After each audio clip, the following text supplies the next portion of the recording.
ঈদের পর দিন ফ্যামিলির সবাই মিলে গিয়েছিলাম সাদাপুর পুরানবাড়ি মেলাতে। সবাই অনেক খুশি মনে গিয়েছিলাম আনন্দ করতে, তো যেই পড়লাম এক বিপদে। সেদিন ভাগ্য খারাপ ছিল, তাই কিছু করার নেই।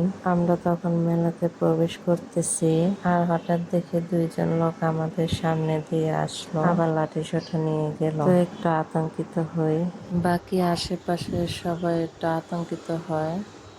ঝামেলা হবে বুঝতে পেরেও আমরা ছিলাম সেখানে। বড়রা আশ্বস্ত করেছিল আমাদের, দেখুন যাকে নিয়ে ঝামেলার কেন্দ্র তাকে নিয়ে যাচ্ছে। আমাদের প্ল্যান ছিল আমরা তাড়াতাড়ি কিছু কিনে টেনে তারপর আবার চলে যাব।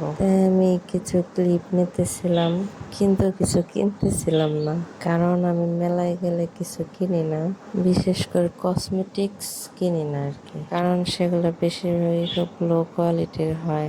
অন্য কিছু যদি হয়, যদি বেশি ভাল লাগে তাইলে হয়তো একটু একটু কিনি। বাচ্চারা আইসক্রিম খেতে চাইছিল, তো আমরা আইসক্রিম কিনতে গেলাম, কিন্তু এই আইসক্রিম গুলো আমার কাছে খুব চিপ কোয়ালিটির মনে হয়। আইসক্রিম চিপ কোয়ালিটি, কিন্তু প্রাইস অনেক হাই আমি মনে করি, কারণ এমন প্রাইসে অনেক ভালো ভালো ব্র্যান্ডের আইসক্রিম পাওয়া যায়। আর এই আইসক্রিমের সবগুলো উপাদানই আমার কাছে খুব চিপ কোয়ালিটির লাগে। তবুও বাচ্চারা যাতে খেতে চাইছে তাই নেওয়া। আর এই আইসক্রিমের দোকানে আমাদের শেষ সময় হয়, কারণ যাদের লোককে মারা হয়েছে তারা আবার অনেক ছেলেপেলে নিয়ে আসে ঝামেলা করতে। তো আমরা টাকা দিয়েছিলাম, কিন্তু সে নিতে লেট করায় আমরা টাকাটা না দিয়ে তাড়াহুড়ো করে চলে আসি। এরপরে আর কোনো ক্লিপ নেওয়া হয়নি।